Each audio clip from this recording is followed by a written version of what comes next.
ഇപ്പോഴേ ഞാനിന്ന് വന്നിരിക്കുന്നത് വെളിച്ചെണ്ണ എങ്ങനെ സൂക്ഷിച്ച് വെക്കാം. 6 മാസമോ 1 വർഷമോ ഒക്കെ കാലം നമുക്ക് വെളിച്ചെണ്ണ കേടുകൂടാതെ സൂക്ഷിക്കാം. വർഷത്തിൽ 1-2 പ്രാവശ്യം ഒക്കെയാണ് പലരും തേങ്ങ ആട്ടി സൂക്ഷിക്കുന്നത്. അപ്പോൾ ഇത് നമ്മൾ സൂക്ഷിക്കേണ്ടതെന്ന് പറഞ്ഞാൽ നല്ല വൃത്തിയുള്ള പാത്രമായിരിക്കണം. ഒരു പരന്ന പാത്രം കഴുകി വൃത്തിയാക്കി ഉണക്കി അതിനകത്ത് വെളിച്ചെണ്ണ ഒഴിച്ച് വെയിലത്ത് വെക്കണം. വെയിലത്ത് വെച്ച് നന്നായിട്ട് വെയിൽ കൊള്ളുമ്പോഴത്തേക്ക് ചൂട് വരുമ്പോഴത്തേക്ക് ഈ വെളിച്ചെണ്ണ അങ്ങ് പതഞ്ഞു വരും.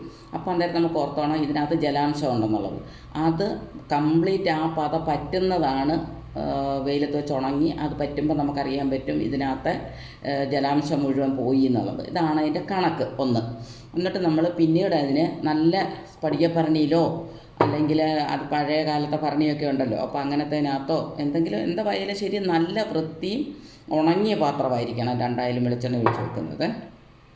അതിന് മുമ്പായിട്ട് നമ്മൾ എന്തോ ചെയ്യണം, ഒരിച്ചിരി നമ്മളിപ്പോൾ ചെയ്യുന്ന ഞാൻ 2 ടിപ്സ് 3-4 ടിപ്സ് ഉണ്ട്, എന്നാലും എനിക്കറിയാവുന്ന ചില ടിപ്സുകൾ ഞാൻ അങ്ങോട്ട് തരാം.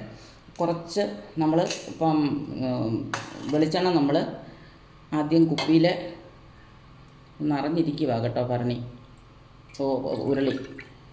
നമ്മളിതിനെ ഒഴിച്ച്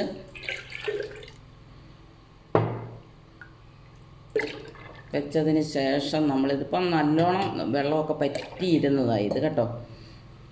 അപ്പം ഞാനിത് വർഷങ്ങളോളം കൊണ്ട് ഇത് ചെയ്തുകൊണ്ടിരിക്കുന്ന ഒരു കാര്യമാണ്. ഞാൻ ആ വർഷത്തിൽ 2-3 വട്ടമൊക്കെ ഞാൻ ആട്ടാറുണ്ട്. അപ്പോൾ മക്കൾക്ക് കൊടുത്തയക്കാനൊക്കെ ആണെന്നുണ്ടെങ്കിൽ വളരെ സൂക്ഷിക്കണം, നമ്മൾ നന്നായിട്ട് സൂക്ഷിച്ച് വെക്കണം. അപ്പോൾ ഇത്രയും ഞാൻ ആക്കി വെച്ചിരിക്കുക. അപ്പോൾ ഇതിനകത്ത് ഞാനിപ്പോൾ ചെയ്യാൻ പോകുന്നതെന്ന് പറഞ്ഞു കഴിഞ്ഞാൽ കുറച്ച് ഉപ്പിടുക. പരലുപ്പാണ് കേട്ടോ, നല്ല പരലുപ്പ്, വൃത്തിയുള്ള പരലുപ്പായിരിക്കണം.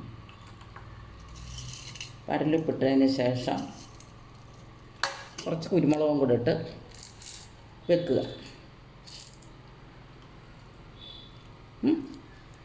എന്നിട്ട് നമ്മൾ ഇതിനെ അടച്ച് ഭദ്രമാക്കി, ഇത് 1ാമത്തെ ടിപ്സ് കേട്ടോ, നമ്മൾ ഭദ്രമായിട്ട് മാറ്റി വെച്ചു. ഇനി 2ാമത്തതെന്ന് പറഞ്ഞു കഴിഞ്ഞാൽ നമ്മൾ ചെയ്യുന്നതെന്ന് പറഞ്ഞു കഴിഞ്ഞാൽ നമ്മൾ വീണ്ടും എണ്ണ എന്തോന്നിനകത്തോട്ട് ഒഴിച്ച് വെക്കുക.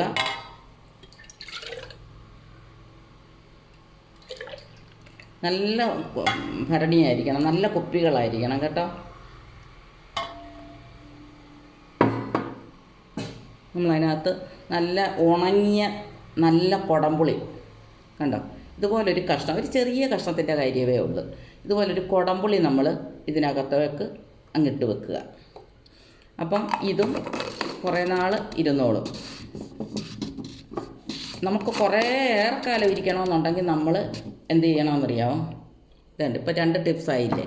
അപ്പോൾ ഇത് ഏറെക്കാലം നമുക്ക് ഇരിക്കണമെന്നുണ്ടെങ്കിൽ ഈ കുടംപുളി നമ്മളൊരു നല്ല വെള്ള തുണിക്കകത്ത്, ശുദ്ധമായ വെള്ള തുണിക്കകത്ത് കെട്ടി അങ്ങിട്ടാച്ചാൽ മതി. അത് ഇങ്ങനെ ഇടുകയാണെന്നുണ്ടെങ്കിൽ നമുക്ക് ഡെയിലി എടുക്കുന്നവർക്കാണെങ്കിൽ കുറച്ച് കുടംപുളി കീറിയിട്ടിട്ട് വെച്ചിരുന്നാലും ഒരു 5-6 മാസം നമ്മൾ ഉപയോഗിച്ചുകൊണ്ടിരുന്നാൽ മതി. അപ്പം ഇനിയൊന്നുള്ളതെന്ന് പറഞ്ഞു കഴിഞ്ഞാൽ പഞ്ചസാരയുടെ കേട്ടോ, അത് ഞാനിപ്പോൾ ഇതിനകത്ത് കാണിക്കുന്നില്ല. അപ്പോൾ പഞ്ചസാര ഇട്ടും നമുക്ക് വെളിച്ചെണ്ണ നമുക്ക് സൂക്ഷിക്കാം കേട്ടോ. ഇതുപോലെ ഇപ്പോൾ ഇതാണ് ഇന്നത്തെ എൻ്റെ വീഡിയോ.